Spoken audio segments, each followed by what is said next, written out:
And there we go. There you go. Hey. Welcome to the Really Charlie podcast. I'm Charlie Perry, and my guest today is Donald Garrison, U.S. veteran. Actually, just did a few things with Operation Firefly, where he was an actor doing his doing his thing, jumping out of airplanes, and I can't wait. Operation Firefly is with the 555th, I believe, and they were called the Triple Nickels. So we're going to talk about that during the podcast. But this is one of my hometown heroes. 41 years of service, and I can't wait. I can't wait to have this conversation with you. Welcome, Donald. How you doing? I'm doing pretty good. Thanks for having me, Charlie. Oh man, this is great. This is great. I'm glad that I spoke to a couple of people and wanting to see this podcast, you and I, and you know what? It's happening, and it happened pretty quickly. You and I just conversated, and we made it happen. Well, you made it happen because your busy schedule, and I am so happy that I get this footage of you, and we get to have a conversation about the many things that you're going through or been through, and so here we are. Off screen, you and I talked about how many years it's been since I seen you, and it's decades. It's decades since we've seen each other, and but I definitely know that you were doing things. We followed each other on social media, which is a blessing to me because I keep in contact with many friends and family that I kind of vacated from this area, and you being one of them. Yeah, Roger. That it's an honor being here on the show with you. Yeah, I can't wait to get into the aspects of our lives and stuff, and especially what I've been through, and within the last, let's say, like almost like 50 years, pretty much. Yeah. So I mean, 50 years. Just I'm thinking of the people in my life that are 50 years old, right? And I'm saying, man, and that's a lot of kick ass and taking names, and I know you did that. So um, we got another veteran, Joey Gonzalez, just joined us, and Oh, he's there you saying go. hello. Yeah, he's another veteran doing his thing. And hey, was your dad in the drum and bugle corps? Yeah, my dad. Yeah, actually, he was a with the first infantry division, but along with as far as being like a like artillery person, artilleryman. Yeah, he was in the drum and bugle corps. He was a drummer, Hmm. and he taught me how to play the drum. He taught me how to like read music. Yeah, yeah. So yeah, so he's been a huge impact in my life. In fact, I have his my flag, my father's flag, right next to my flag up Mm. there. So like when he passed away. Oh, Yeah, my father passed away literally 1 month before my first Afghanistan tour, wow. Yeah. and that hit hard right there for me. And I didn't tell my unit at all until I was at Fort Bragg, and Mm. they're like, I was hooked up with the 508 Infantry Division with the 82nd Airborne 4th Brigade Hmm. Combat Team. And once they heard about it, they said, "Hey, we could send you home. You don't have to do this." And I said, "Hey, you know something? My dad did one tour in Korea, two tours in Vietnam." I said, "I'm going." Mm. Yep. Yep. Wow. It's well, Joey was one of his they both did that together, drum and bugle corps, and he had sent me a message, and he remembered the name Garrison, and so they're friends. 2006 your dad passed away. Prior to that, the how much of an inspiration was he to for you to sign up Well, my into the dad, Navy? yeah, my my father, he says, "I don't want you to sleep on the ground." I said, "I want you to go in the Navy or the Air Force." Wow. I said, Wow. "Okay, Dad." I said, "What about?" I said, "I want to work with aircraft. What about the Navy?" He's like, "Yeah, I want you to sleep in the bed every night. I don't want you to sleep on the ground." And I Mm. said, "Okay, Dad." I said, so I went down, to the FBI building that was a brand new building back then, right across the street from the post office. Yep. And I told my dad I was going in there, and then after that we were going to have lunch, and then so I signed up for the Navy, and he was glad about that. He was glad I was on the right path, going the right direction. My father gave me a whole lot of structure, along with my mother too. My parents, they were hardcore, but they kept us, right there, on the straight and narrow for as long as they can. Yes. So yeah, my father, and like he had a long career, and when I went to the Navy, I know I was making him proud. I know I was making a lot of my family members proud by going to the Navy, but it was a passion of mine, and it was something I got the chance to do. Of course. Of course. There's a friend of ours, Yvonne Pina, saying hi, Charlie and Donald. Thank you for your service, Donald. Yeah. Thank you, Yvonne. The it's I mean, we're being proud of you is an understatement, especially anyone that has any kind of knowledge of what you and the many U.S. veterans go through. It's like with me, everyone in my family up to my generation had joined the military. A few later on, and they go through a lot, but they're very proud of their service. And my two cousins, Shamir and Sharif, were in the 82nd Airborne, and they enjoyed it. They jumping out of planes and doing things. It was great. Paul Goombs Jr. says, "Thank you for your service." There he is. Yeah, and Joey says, "David and Don can have an interesting conversation." Wow. Usually two vets can.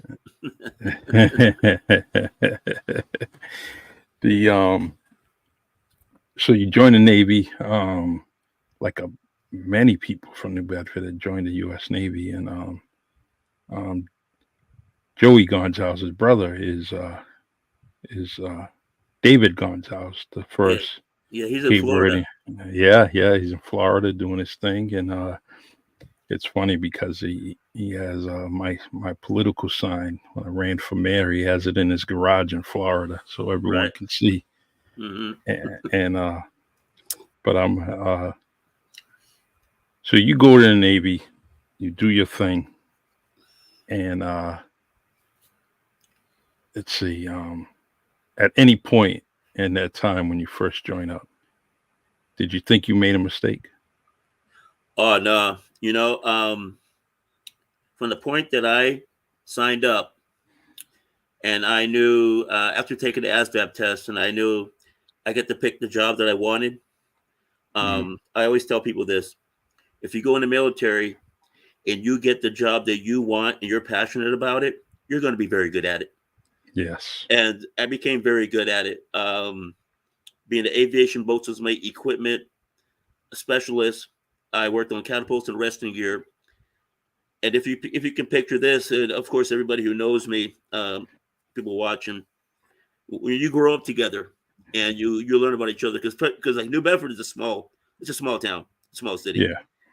Everybody knew everybody, So exactly. At 21 years of age, and I'm the leading flight deck petty officer on a United States warship carrier in charge of the whole flight deck at 21. Wow. At 21, I was thinking, holy smokes, I'm up here and I'm doing this. And, okay, like I come from a fishing town, of course, where everybody works hard. So being on a flight deck, you like required hard work, but it was nothing that I wasn't used to. Yes. Yeah. It's that's one thing I can really say about our little city here is that you want to work at a young age, and you get taught to work at a young age, and it's no big deal. I was very proud of all the things I'd done, from working in the fish houses to cleaning empty fields to the police career. I just loved everything that I did with it, and I was going to try to go to work every day. It was definitely something that was in my upbringing, is just to go to work every day, wake up, go to work, wake up, go to work. Um, so you talk about, the Navy, and you do some years. How many years did you do in the U.S. Navy? I did 13 years active duty in the U.S. Navy. I got out for 2 years. I went back in as a CB. I went back in as a construction mechanic, but in the CBs, everybody does everything from swinging a hammer to cutting wood to welding. So the Navy sent me to welding school. Mm, I became a welder, and then at this time, I'm starting to pancake different types of talents and skills that on my career that I didn't know I was going to have to do when I was in Iraq and Afghanistan hmm as an army guy. So Yeah. yeah. Actually, there's another Navy veteran there. Carl Pius says, "Outstanding. Thank you for your commitment. Bravo, Zulu." Yeah. Yes. And it's well, actually, sorry, Carl was in the Coast Guard. Let me correct That, myself. Yes, he was. Um, and it's you it almost, I was about 18. I want to say at least 48 hours. And I was going into the U.S. Army, and just prior to that, the um, New Bedford Police called me and asked me if I was interested in becoming a police officer, and I said yes. But I was on my way in the U.S. Army, and I was ready. I was ready to get on board, make it a career, um, possibly marry a Baptist priest's daughter, and make a family of it. But it it it's something that we have the Key Verde Veterans Hall, and many other Veterans Hall within the city, and it's something that we see constantly at a young age. So we were always thinking of that's an option, right? right. You make it an option. You go to the U.S. Navy, 13 years.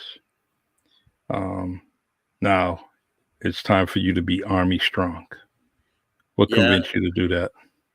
Okay. So um, I wanted to be a SEAL. Hmm.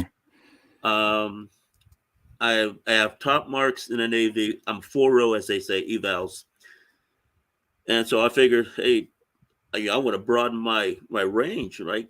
My perspectives. I mean, I want to go further than where I was at the time, and I was pretty high up there. I was the first class petty officer, which is an E6 in the Navy. Um, and every time I put in what we call a request form, it got denied. Hmm. And at that time, I was working in an island structure. I ripped open my knee. I was working on an island structure, and I was talking to the air boss, and I said, "Hey, boss, I put in request form after request form after request form to go to Buds, and he keeps getting like denied." And he said, let me talk to your division officers. Let me see what they say. Let me talk to your chief, your master chief, right, your senior chiefs, or your leadership. I said, okay. He comes back to me about a week later. He says, hey, I got an answer for you on that question you asked me. I said, what's that, boss? He says, I don't know if you know it, but you're a 4.0 sailor. I say, okay, yeah, it's on my evals. He goes, he says, the E that we wear in our chest? Yeah, it's an excellence for combat. I said, yeah, he goes, that's because of you. Hmm. We were, we wear two E's on our chest because of how you run the flight deck. Wow.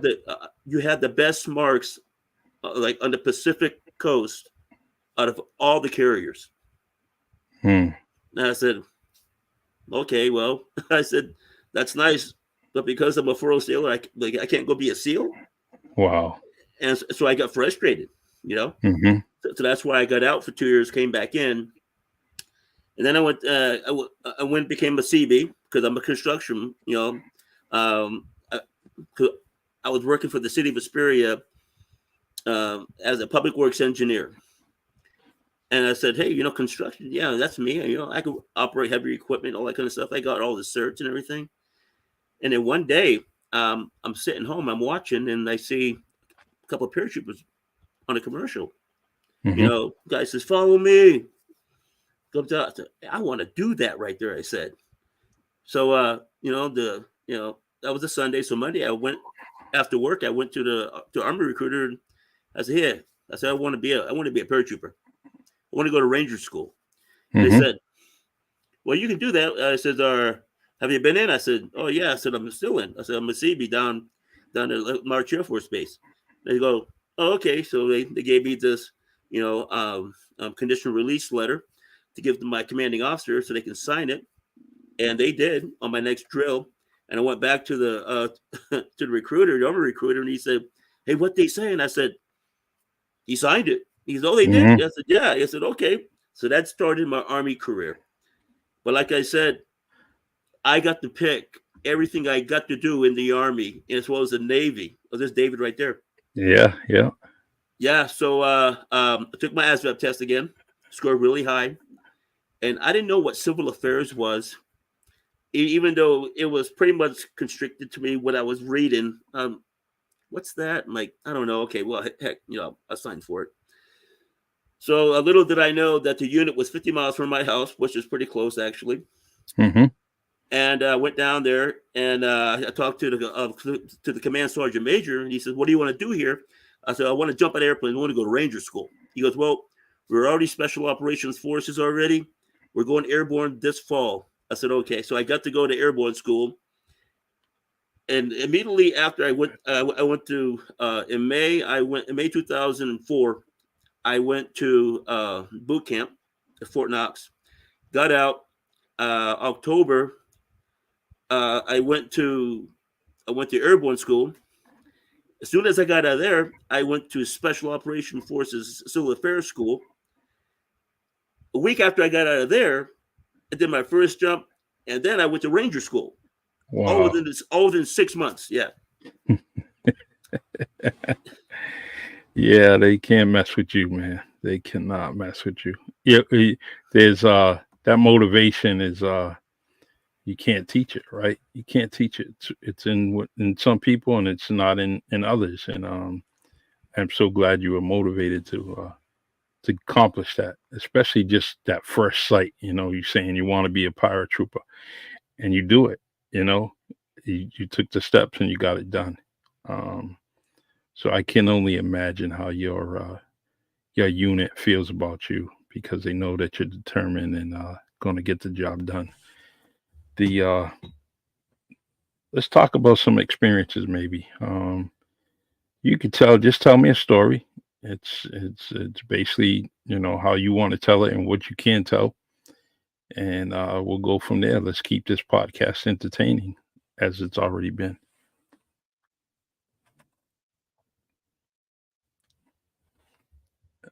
Oh, let's see what's going on. Maybe we lost Donald. All right, we're gonna try to get him back here. All right. Mm. So all right. So something happened. We're trying to do this from a great distance. So Donald will get back on here. He'll plug himself back in. You see his commitment, right? You see what he went through, his determination, and people here he is, and there's people that inspired him. What's going on, man? All Something right. happened. Yeah. That was snafu. That's all right. We that's it. Just straighten it out, and we did. There you The go. what I want you to do is this podcast has already been 5 stars as it is. With you being there, would you like to share a story with us? And Lisa Bulger says thanks for their service. Um, another another good person. She's doing great things too. Yeah. So this is actually the good story here. So about 6 years ago, with my unit, we were asked to, "Hey, would you like to participate in a senior exit interviews with the local high schools?" Hmm. And I said, Sure. Yeah, that sounds good. I like to give back. Yeah. You know, Yeah. every now and then I work at a place called Second Hand Food Pantry, where I help to uh, feed homeless people. But what I found myself doing actually was veterans would come in who were homeless, had no Mm. IDs, no nothing, and on my phone I have a way to look you up if you are a veteran. Because if you're a veteran going to a homeless food pantry, you get to come every week for food if you can prove you're a veteran. Hmm. So instead of like once a month. So Wow. I would say, hey, what's your name? What's your last four? Oh, okay, where did you live? Oh, okay, hey, you don't have any ID? No. Okay, here's what I'm gonna do for you. Yes, you are a veteran. That's you, right? Yeah, that's me. Yeah, okay. I'm gonna put you in the database. After you get done here, I want you to go down to the VA center. I'm letting them know that you're coming. You're going to get an ID. They're going to help you get a job. They're going to put you in a place to live. Mm. So giving Man. back, and that's kind of sorts, because that's what I did there. But on my other thing here, working with the local school departments and on the school areas, um, so I find nowadays that kids are hungry for structure and guidance, and they're Yes. just not getting it at home, whether or not you get a one parent or two parents. Hmm. Um, you know, so it's like what I find is when I create my PowerPoint presentations and I throw it up on the board and I'm doing my senior exit interviews, I tell them every picture has a story behind it, Yes. right?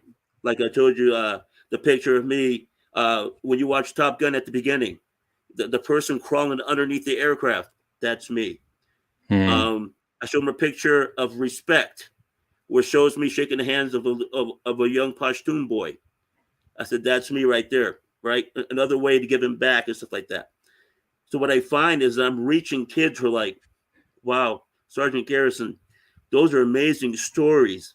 You went through so much, to do what you did. And I said, yeah. So they kind of grasp that, and and each one has told me I needed that so much in my life. Mm. Yep. Yeah, and then a way to another way to give back, you know. So one more quick story here. So I destroyed my right leg here twice. I Man. went to I went to jump master school, and I tore it where they had to reconstruct it. Now I finished my jump master school with a brace and about 2,000 ibuprofen. So getting over that adversity, that physical and mental adversity, I told myself, not only am I going to pass this course, but I'm going to come back 200% stronger. I'm going to get back in the air again, start jumping again. And then I did. Wow. Yeah. I wouldn't doubt you with all the money in the world, man. Um. You. That's great. That's great. Well, my two cousins going to jump school. When they first initially were able to tell me, and I was very proud of them. And they talked about one of the amazing things was night jumping. Can you talk to me about that? Yeah. So uh, uh, first, I'll start up with this. Almost 85 to 90% of the jumpers who jump would tell you every jump's a night jump because they close their eyes.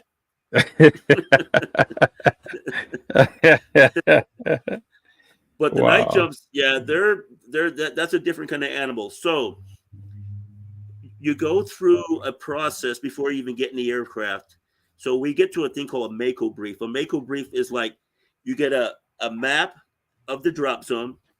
Hmm. You're usually flying from east to west because usually the wind's blowing from east to west. Yeah. And so they tell you, okay, when you exit the aircraft, you're gonna look for this like this like almost like a fire or smoke coming up, so you can see which way the wind's blowing. Hmm. So uh, when you exit, of course, you're jumping out into the darkness, and it's usually a night where there's no moon, so there's no ambient light at all. Wow. because you're jumping with night vision goggles and everything.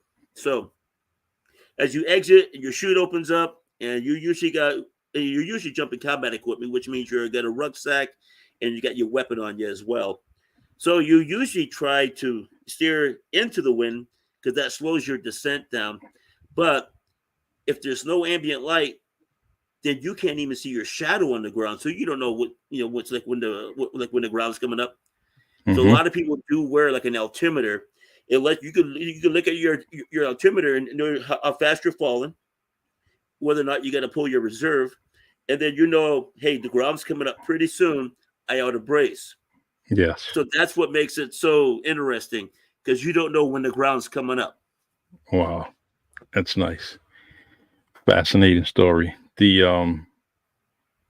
You did your trips overseas, many combats. The and you lost some friends. Yeah, that was Gain. a toughie. Yeah, that's Yeah. a good story here for you. So I'm I'm in Afghanistan. I'm with the 508 4th Brigade Combat Team, 82nd Airborne Parachute Infantry Regiment, and we're at the coast Afghanistan, and so different groups would have different days off, and had a buddy of mine. Uh, he said, "Hey man," I said, like, I don't feel too good about this. I said, "Hey," I said, what are you going as? He goes, "I'm the gunner in like number Hmm. 2 truck, number 2 Humvee." I said, "Hey," I said, "I'll go out gunning for you." So he was expecting a baby, and Yeah. I said, "Hey, get on Skype and talk to your wife. I'll do this. Are you sure?" I said, "Yep." So they switched me on the manifest. Sergeant Garrison's going to be in number 2 gun truck, 240 Bravo crew serve weapon, and I said, "Okay, cool." So I felt good about it, you Yeah. know. So uh, we we leave the FOB or the combat outpost actually, and we're heading out. We're going to do our mission, and then all of a sudden we hear chatter like on the radio, and then I hear boom, boom, boom. I'm like, oh snap! Where's that coming from? Since I'm on top of the Humvee, I could see it, and I look back and I go, hey, there's smoke coming back from the cop. Hmm. So all of a sudden, like you hear chatter. Hey, we're under fire. We're under fire. We're taking hit. We're taking gunfire. Hey, they're about to breach the front gate. So we flip a B on Yep. our way back. And so as we're coming back, uh, the front gate was breached, was blown open. And then because we had our combat outpost inside of DC, which is a district center. And that was called like Sabari District Center. And as we're going through, then I see a big hole where this wall has been blown open. So we pull next to there, and before I can even get out of my Humvee to go check out, make sure, go see what's up, pull security to find out whatever. So my first sergeant comes up and he says, "Hey, stop! He said, I got to tell you something." I said, "What's up?" I said, "Hey," he says Corporal Koch is dead. Man. I was like, "Wait, hold on." I said, I, I did this so he didn't have to go out. Yeah. Evidently, he was on the other side of that wall when he got blown. Wow. A vehicle IED, a VIBD, VBID had made its way, blown through the front gate, made its way to the workforce center where almost everybody stayed. And evidently, he and my buddy, this other sergeant, they were on the other side of that wall when it exploded. Man. And that was a little tough to take because uh they're the wife, and he was ready to have a kid, and when by time that we had his body transported back, and she had the baby, Hmm. and this is a little emotional for me, but Yeah. he I see the wife and everything, and I said, oh, yeah, that's your little baby boy, yeah. She said, I go, what's his name? She goes, well, we named him after a hero. I said, well, what's his name? She goes, Garrison. Wow. I said, what's his? I said, is that his first name? She goes, yeah. She goes, you'll be named after you. Man. So. Wow. Yeah. Wow. Just keep in touch with him, man. Yeah, I do. Yeah. Yeah. That's that is emotional. Yeah. The man, I love you, man. Yeah. I just want to say that. Yeah, that was a toughie, but something. That kid to today, he's like, I want to be a paratrooper. I want to jump out of airplanes. Like he says, I want to do great things like my dad and like what you do, Don. I said, something. I said, buddy, I said, I'll tell you what my mom told me. I said, the reason why I am the man today.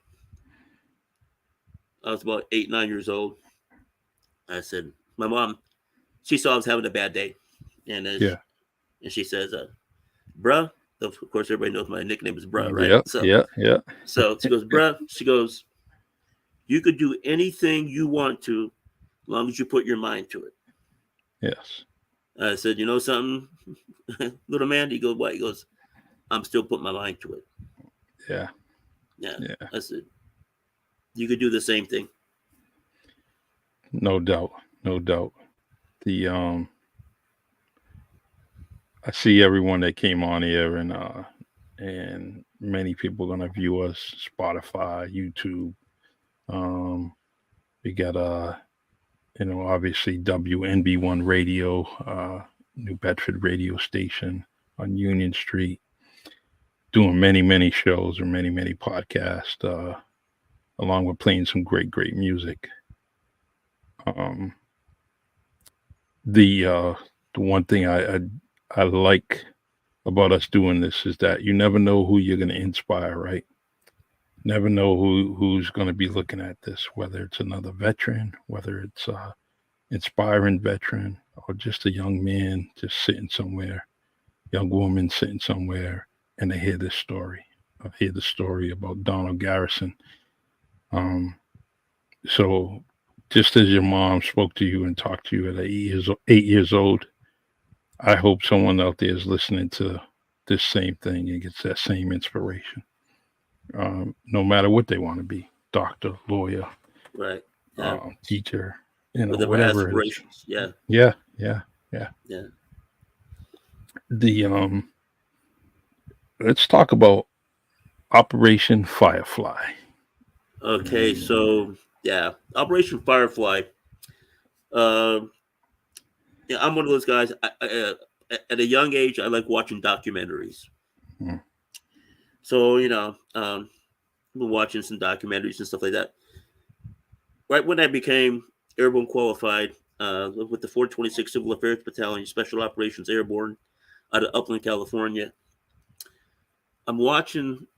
It was on Netflix. It was called Love for Liberty, and it was based upon the first Black patriots who fought for this country, even though the country didn't fight for them. Yes. So I'm watching this, and I'm watching all cool stuff. I'm like, wow, I didn't know that, didn't know this, didn't know that. Of course, I just became a paratrooper. And I'm about to go to Ranger School. So I'm watching it, and all of a sudden, the thing comes over the screen that says, the Triple Nickel, Operation Firefly. I'm like, oh, smokes. Right there. Yeah, there you go. Right there. So I'm like, I said, I'm going to follow this. I started doing some research, and everything. So, and every time I look it up, I learn something new, So just recently, last year, I was part of an air show in Apple Valley, California. And a buddy of mine says, hey, I don't know if you know, but one of my buddies, excuse me, he's doing this 555. And I was like, oh, okay. So I was already wearing Like I was already wearing this patch on my sleeve already. Mm-hmm. And he goes, "Hey man, he said something you might want to do." I said, "Okay, cool." So I got to hold my buddy Jordan Bernard. He's also another civil affairs guy. We bonded right off the bat, gel right off the bat. Yeah. Yeah, another paratrooper, another CA guy, and he goes, "Hey, I'm doing this, up in Pendleton, Oregon." I said, "Okay, it sounds cool, man." I said, "Put me in for it." So I Mm-hmm. read, do a couple of jumps and stuff like that, and we didn't even think it was going to be how big it was. Yeah. So, and at the same time, about a month later, I'm a guest speaker at the Ronald Reagan Library in California. So I go there, and I'm flying the triple nickel flag behind me. Mm-hmm. People ask me, "Hey, what's this right here? What's this right here?" I said, "Oh," I said, "that's triple nickel." I said, "Oh, okay." People come up to me and says, "Hey," I said, "what's that right there?" And a couple of people, says, "Hey, I want to be a part of that." I said, "Okay," I says, "Hey," a couple people were like big producers and executive producers, and hey, that sounds like Band of Brothers or Masters of the Air. Yeah. I said, "Okay." I said, "Yeah." I said, "Yeah, I think it's gonna be something cool." But like I said, let me say, between me and Jordan and a couple other people were like, "Okay, we're not sure how big this is going to be, but holy smokes, when we get up there, it's going to be huge." Yeah. So of course, my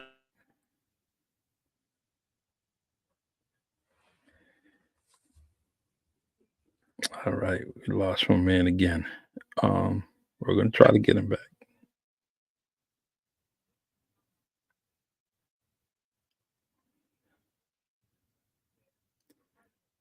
All right. I'm gonna remove Donald so he'll know. Oops. Let's try it again, Donald.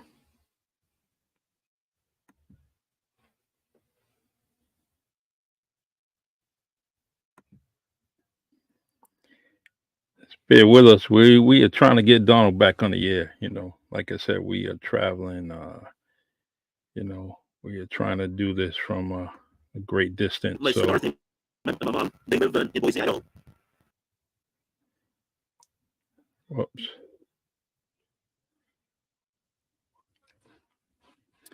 Yeah. We're gonna get Donald back on here so he can finish up his story.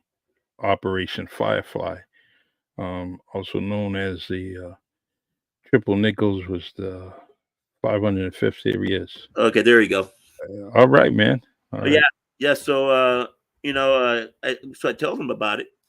Of course, my family had never seen me jump. 22 years I've been doing this. I figured, okay, this is a good chance. So my brother comes from Boston. He's afraid to fly, so he takes the train for 4 days. Mm-hmm. Yeah.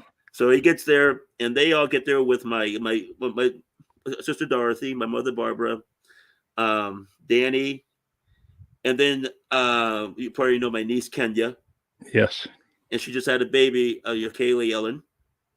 Nice. And so they get there. It's good to see them and everything, and everybody's crying too. So it's almost like a mini family reunion.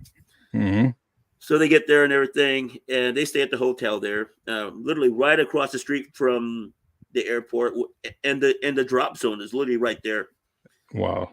So they're able to see me do what I do, and I was so proud that they, before then it was just people see me on Facebook and pictures and maybe a video that I may have had. But yeah, that was very special.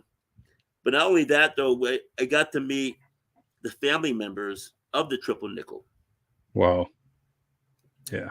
And I sent you. There's a photo I sent you, and there's seven of us, seven black paratroopers Mm-hmm. out of 100, out of about 100 your paratroopers. We were the only black African American paratroopers there, so that's why we all took a picture together. Yeah. That's very important.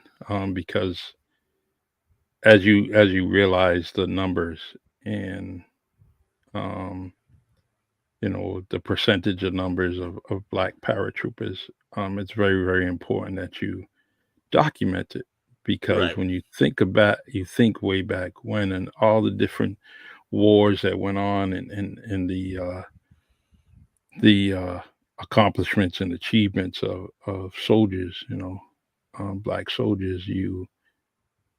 There's there's a documentation, but a lot of it was self kept, and Right. it didn't get shared with a lot of people. So I'm glad that you were able to, take that picture because you don't realize how priceless that is. Now it becomes over history. It's a very, um, very special moment. Yeah, like Uh, all the I might add is all the paratroopers who are there for this like amazing event. They're all proud to be there. They're all proud to be in the aircraft with us. They're all proud to do to do the same thing. We said the same thing that everybody's been saying. This story needs to be told, not just over and over again, but no one needs to forget their sacrifices, yeah, and their commitment, because the racialism, racism that was going on there. Of course, they weren't expected to do anything like this. Just like Tuskegee Airmen, hmm they weren't expected to do anything like this at all. They weren't yeah, supposed to be able to jump out of airplanes, fly fighter aircraft. weren't supposed to do anything. They weren't supposed to even be able to fight. yeah, So the fact definitely. that I wear a combat action badge on my chest Hmm. says, yeah, I fought and I will fight. Yeah. And another thing we got coming up pretty soon is like almost to, to push forward from the triple nickel here. Next year in February, we're actually communicating with the Tuskegee Airmen museums and down to Tuskegee, Alabama, and Mm, we're looking to do a triple nickel jump in Tuskegee next year. very nice. I I actually have I have my jacket here with the Tuskegee Airmen somewhere up here. And I wear it proudly. Um, I definitely gonna have to look for a new jacket, with triple nickels. I will definitely be looking for that. The craziest thing, I found my jacket on Amazon. Amazon has everything. So that's one of the first things I'm gonna be looking for after this podcast. Very, very important. The I got a question. Something locally. Um, have you ever participated in the Cape Verdean Independence Parade? I don't remember you marching in it. Have you? Whoops. Think we lost Donald again. Yeah, that might be indicator that we might have to do this again. But I'm gonna try to get him on here, back here again. Um, the Yeah, I'm trying to think if I actually. I don't think that Donald Garrison was in the parade, which is something big here every year. We do it here in New Bedford, and a lot of the veterans do march. And I would like to see him in it. You know, he should. He should be one of the guys. Here we go. Here we go. Got you, Sarge. Um, can you hear me? Let's try to mute him. Yeah, muted. There you go. All right, good. Um, I was asking you a question. Do Have you ever participated in the Cape Verdean Independence Parade? Nope, but I know my cousin Bernadette had brought that up. Yeah. Okay. Yeah, we I like to see that. That would be something on my bucket list. Hopefully that happens, man. Yeah. Um you should then we talk about, the parade marshal and all that. And this year it's going to be Viola Pina. Oh wow. Okay. Yeah, so she will be the parade marshal. That's going to be very nice tomorrow. see tomorrow afternoon they have something going on for her at the Whites of Westport, and so they're gonna have a nice event. And also on that note, I want to actually take this time to give out a. Can we have a moment of silence for Arthur Pooch Tavaz, who had just passed away? Um, he's a brother of the Tavaz group, and he had just passed away. And so his brother Tiny will be singing at that event, which is something hard to do after you just lose someone that's so close to you. Um, but yeah, may you rest in peace, Pooch Tavaz. We're gonna miss you. Amen. Yeah, so Operation Firefly is just is something that's going to be shown where, like on Netflix or something like that. Where is it going to be shown? And not really sure who's actually gonna take part of that. But if Tom Hanks has his way, it's probably going to be on Apple TV. Hmm. Hmm. Yeah, that's well, I hope not, because not everyone has Apple TV. Yeah, A yeah, lot of people, a lot of people, just don't like Apple products, and yeah, yeah. so I hope that they go into something that's a little bit more universal. Well, I know they want to make a movie as well as a miniseries. Mm, that would be nice. Yeah. That would be nice. They can't be leaving you out though. We got to make sure that you're in there. You want to make. So yeah, there's a Walter Morris was the first sergeant. Actually, he was the first Black American paratrooper ever qualified in the United States military, Hmm. and he was their first sergeant when they first came out. In fact, the first 16 Black soldiers who qualified came from the 91st infantry division out of Fort Huachuca, Arizona. Pretty much, um, uh, they were out of there. He was their first sergeant, so they want me to play him. Nice. Nice. I hope that happens. And you should take that responsibility on, and make yourself proud. Um, Oh yeah, who I'm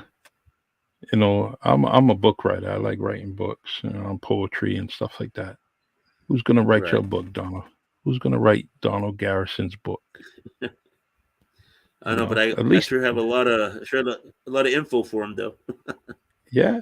And I mean, even Yeah, if it's an audible, yeah, that just listening to you now. I mean, when I listen to this later on, it's gonna be something real nice. Spotify, YouTube, Facebook Live. We're actually on the Bay Village page on Facebook. So, right. but I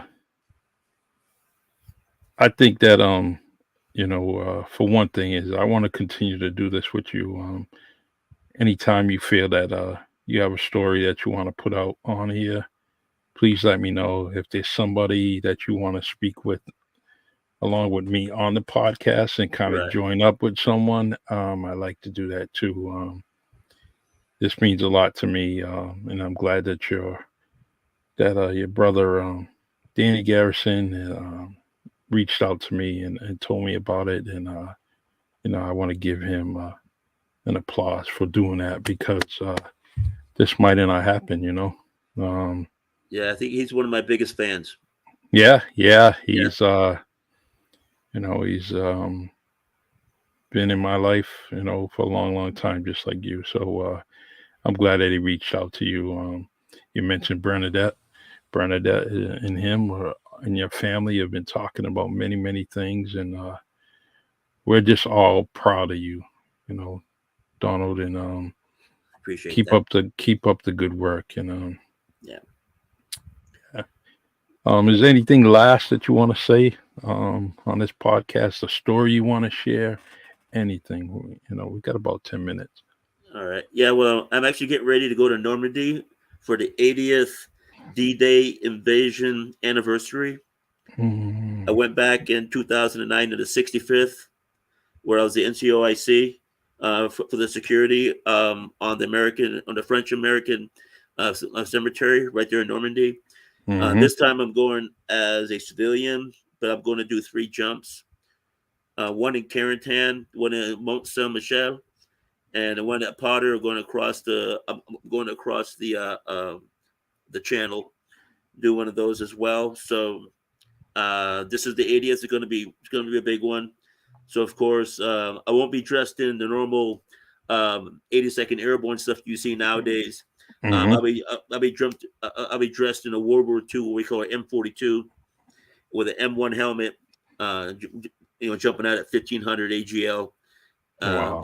Taking pride because again, um, as you know, there weren't no blacks jumping into Mm-hmm. Normandy, Yeah. but there sure was in 2009, and there sure will be in 2024.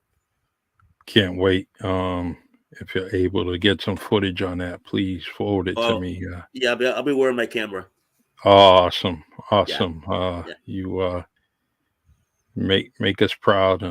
One of the proud moments in my family was my son going there, and he actually was able to get some sand and bring it home, and it's definitely something that he holds priceless. And I can't wait. He actually took some pictures in and around town, and was very overwhelmed with it. So, but Donald, you keep making memories, and we want to keep on sharing your memories throughout.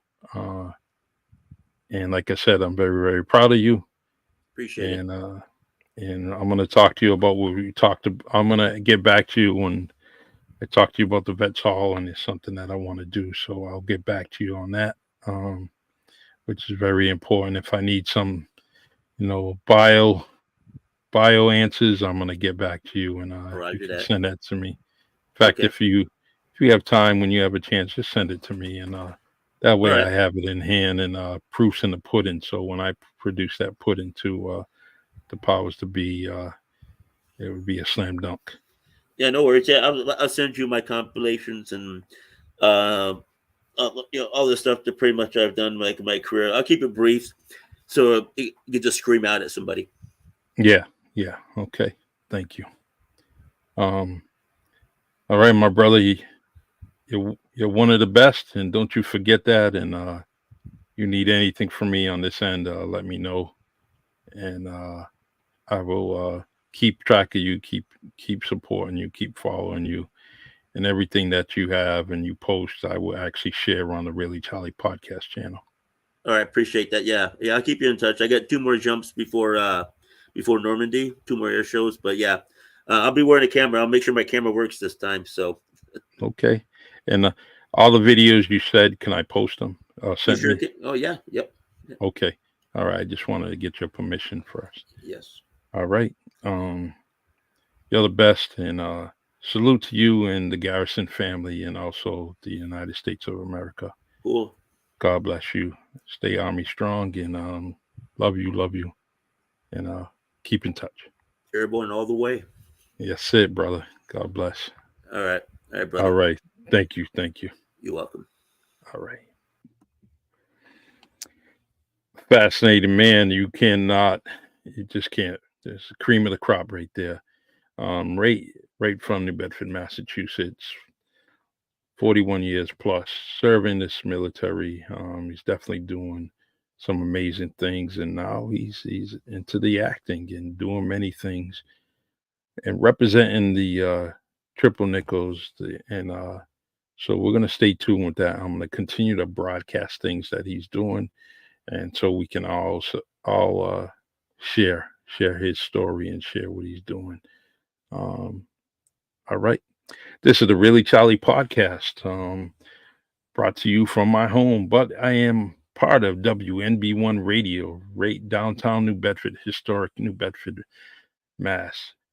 Don't forget, add WNB One Radio to your Apple and Android devices, and go to WNB1. That's spelled just like it is above my head here. WNB One Radio. .com. Well, it'll be WNB1.com. WNB1.com. That's our website. Check it out. Look at all the different shows we have, from sports talk to podcasts to, we are doing many things, and music 24 hours, 7 days out of the week. Don't forget Mags in the Morning, where B Mags and J9 talk, they talk on the radio, sometimes bring in some guests and share some amazing stories, or what is trending. So that's what I like about them, is that they're just bringing that, people we know. Sometimes you don't know people on the radio, but we know them. So when they're on there and they're talking, about many things. It feels good to listen to them, in my ear, that sweet sound in my ear when they're talking, or it's music. I appreciate it. Doing a great, great job in WNB One Radio. 24 hours, 7 days out of the week. Don't forget the Really Charlie podcast is every Tuesday, 6:30. And I'll be back in the station next week with Antoine Murphy. Antoine Murphy, local coach, doing some amazing things with the youth of our city in our area in South Coast. And they are doing many, many things like championships. That's becoming a routine. And I am so proud of that man.